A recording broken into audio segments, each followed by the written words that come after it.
जय किशोर साहब मौजूद हैं पटना से। किशोर साहब नमस्कार। नमस्कार सर। नमस्कार आपके रेगुलर दर्शक हैं सर आपके। थैंक यू जय किशोर साहब, थैंक यू, बहुत बहुत शुक्रिया। बताइए क्या सवाल है आज आपका। सर इंडस टावर है हमारे पास ओके 279 के रेंज में। ठीक है, क्या करना चाहिए सर? नजरिया कितना रखा है आपने जय किशोर साहब? हमारा विचार है इसको बेचने का ही नहीं। इसको बेचने का नहीं? हाँ। कब तक? This call is now being कब तक किशोर साहब? 7 महीना। किशोर साहब आवाज आ रही है आपको? 6-7 महीना सर। 6-7 महीना, ओके ओके।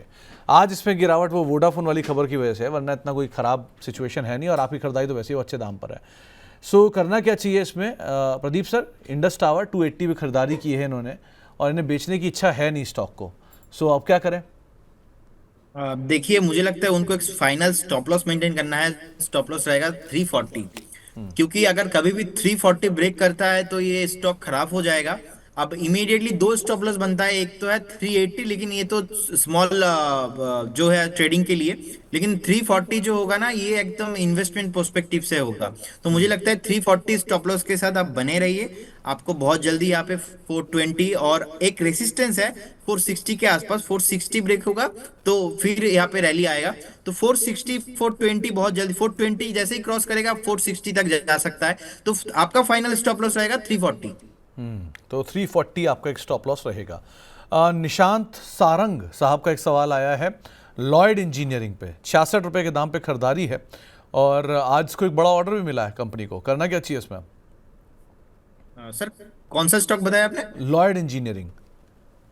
ओके, सो अभी देखिए 52 के आसपास चल रहा है और आज आप देखेंगे कि चार्ट नो डाउट जो लास्ट वीक का एक ऑलमोस्ट टॉप था 64 65 के आसपास, वहां से नीचे आ गया है। नेक्स्ट सपोर्ट है 45 के आसपास। मुझे लगता है यहाँ पे फ्रेश बाई नहीं करना चाहिए और जिनके पास है अब एक बार आप होल्ड करके जाइए विद स्टॉप लॉस ऑफ 42। यहाँ पे न्यू एंट्री नहीं करना है। ओके, प्रीति जी का एक सवाल आया है बीएससी के ऊपर। नई खरीदारी करने की इच्छा रखती हैं, क्या करनी चाहिए? No doubt BSC is a very unique theme and ऐसे स्टॉक अभी तो नहीं है लिस्टेड। आप एनएससी भी देखेंगे, एनएससी का भी भाव बहुत है, लेकिन वो अभी लिस्टिंग नहीं हुआ है। अच्छा लगता है मुझे। और जितने भी इंडिया में अभी रिसर्च एनालिस्ट है ना, इनका कंप्लायंस में हम अभी बीएससी को ही करते हैं। अभी तो सारे एनालिस्ट को एफडी भी करना पड़ा, जिनके क्लाइंट जितना है उस हिसाब से। सो अभी देखिए बहुत चल चुका है। नो डाउट मेरा फेवरेट काउंटर है, लेकिन मैं एक हेल्दी करेक्शन के लिए वेट करूंगा। मुझे लगता है अगर कभी भी 6800 में आता है, 7000 के आसपास आता है, तो उस केस में बाय करने का सलाह रहेगा। फ्रेश जोन पे फ्रेश बाय नहीं करना है। और जिनके पास है आप एक बार होल्ड करके जाइए।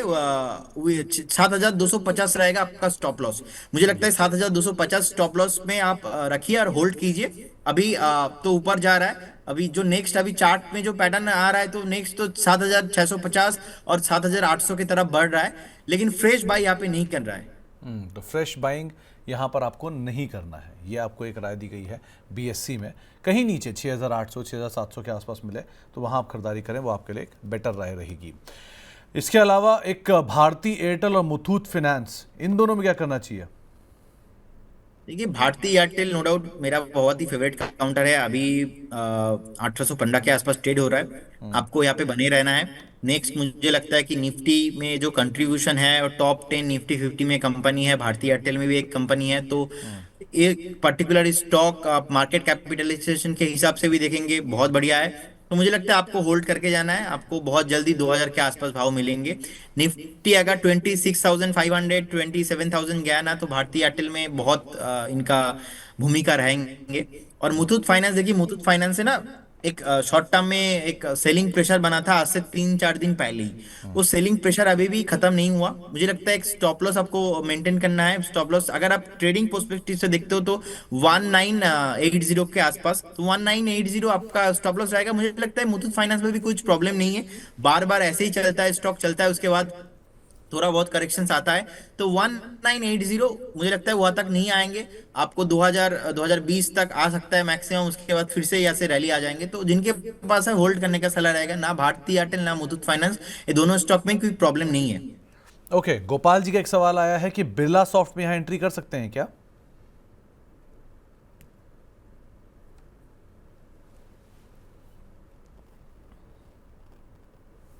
देखिए बिरला सॉफ्ट अभी 425 के आसपास चल रहा है। आप एंट्री अभी कर सकते हो, लेकिन आपको एक स्टॉप लॉस मेंटेन करना है होगा, वो है 392।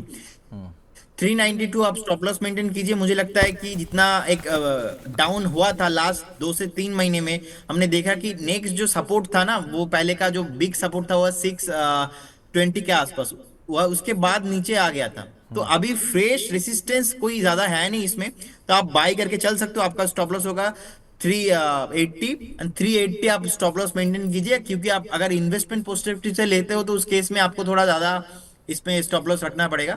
अब करंट जोन से आप बाई करके चल सकते हो। तो करंट जोन से खरीदारी करके चलने की राय आपको यहाँ पर दी जा रही है, लेकिन स्टॉप लॉसेस को आप स्ट्रिक्टली फॉलो करिएगा। चलिए, बहुत सारे दर्शकों के सवालों पर बातचीत हुई, बहुत सारे सवालों पर हमने चर्चा करी।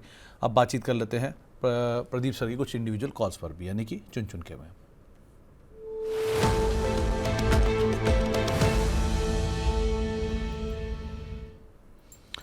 प्रदीप सर, फिर क्या चुना आज आपने? सर बेसिकली आज मैं सुबह से ही ढूंढ रहा था बहुत सारे स्टॉक्स, लेकिन अभी मार्केट जो है आज कोई भी स्टॉक लिस्ट में नहीं आ रहा है। तो एक कंपनी बजाज होल्डिंग करके है, बजाज होल्डिंग एंड इन्वेस्टमेंट, जो कि मुझे बहुत ही अच्छा लगता है। देखिए अभी बजाज होल्डिंग का अगर आप चार्ट देखेंगे कि लगातार ना बहुत टाइम से कंसोलिडेशन पैटर्न के साथ ट्रेड हो रहा था।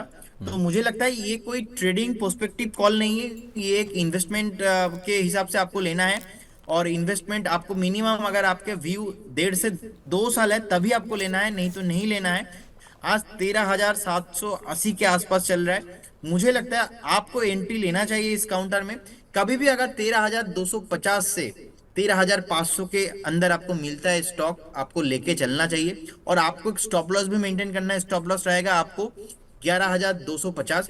और मुझे लगता है जिस तरीके से कंपनी का आप देखेंगे कि 1,53,000 करोड़ के आसपास इनका मार्केट कैप है, प्रॉफिट भी है 7,590 के आसपास, स्टॉक का पी भी ज्यादा नहीं है, 20 का पी है। इंडस्ट्री का पी देखेंगे 21-20 के आसपास, ये सेम है। तो ज्यादा ओवरबॉट नहीं है। प्रोमोटर होल्डिंग भी 51% के आसपास है।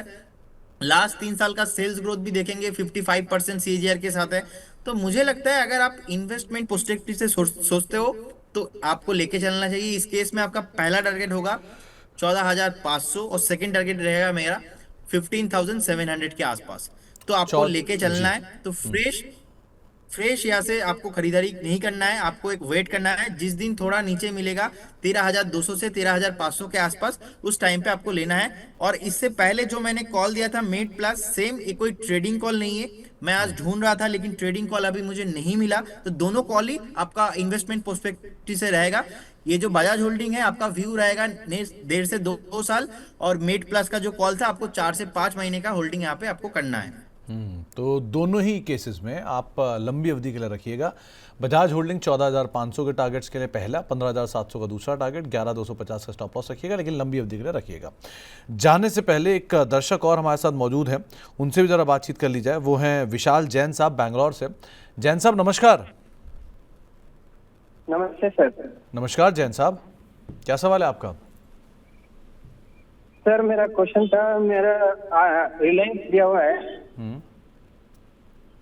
आज 1525 के भाव पर। ओके, तो क्या समय और दे सकते हैं आप इसे? रन करना चाहता हूँ सर। हेलो, क्या प्रदीप जी, क्या किया जाए रिलायंस इंडस्ट्रीज में? मुझे लगता है नो डाउट उनको कुछ सोचने का भी जरूरत नहीं है। इसमें होल्ड कीजिए, बहुत जल्दी आपको आ जाएंगे 1525। अभी देखिए 1560 के आसपास ही आज हाई था, तो 1460 के आसपास ही आज हाई था। तो 1480 के आसपास एक रेजिस्टेंस है। और निफ्टी अभी परफॉर्म नहीं कर रहा है, इसीलिए रिलायंस इंडस्ट्री नहीं चल रहा है। तो मुझे लगता है कि रिलायंस इंडस्ट्री का अगर चलेंगे नेक्स्ट तो डेफिनेटली निफ्टी भी परफॉर्म करेंगे, तो आपका भाव भी आपको मिलेंगे और उसके ऊपर आप प्रॉफिट भी करेंगे। लेकिन ये काउंटर कोई ट्रेडिंग करने वाला कुछ ऐसा है नहीं कि आपको 1-2 हफ्ते में कुछ ज्यादा आपको मुनाफा हो जाएगा, आपको वेट करके जाना है। फ्रेश नो डाउट आपका प्राइस भी आएंगे और आप इसमें अच्छा खासा प्रॉफिट भी आप बुक कर पाएंगे। तो आप बने रहिए, वो ज़्यादा बेटर रहेगा रिलायंस इंडस्ट्रीज के संदर्भ में। प्रदीप सर, जाने से पहले कोई डिस्क्लेमर? तो जो भी स्टॉक्स में मैंने बात किया, बहुत सारे स्टॉक हमारे मॉडल पोर्टफोलियो में भी है। मेरा पर्सनल कोई भी स्टॉक इसमें होल्डिंग एंड बाइंग पे नहीं है। No conflict of interest me and मेरा जो भी कंपनी में और अदर्स एनालिस्ट है किसी के पास भी। And investment in securities market subject to market is before investing anything please consult your financial advisor. Thank you sir. तो आपको राय दी गई है कई सारे स्टॉक्स पर, और प्रदीप सर से हमारी बातचीत भी पूरी हो चुकी है। प्रदीप सर, बहुत बहुत शुक्रिया कार्यक्रम में जुड़ने के लिए, हिस्सा बनने के लिए और सभी दर्शकों सवालों के जवाब देने के लिए।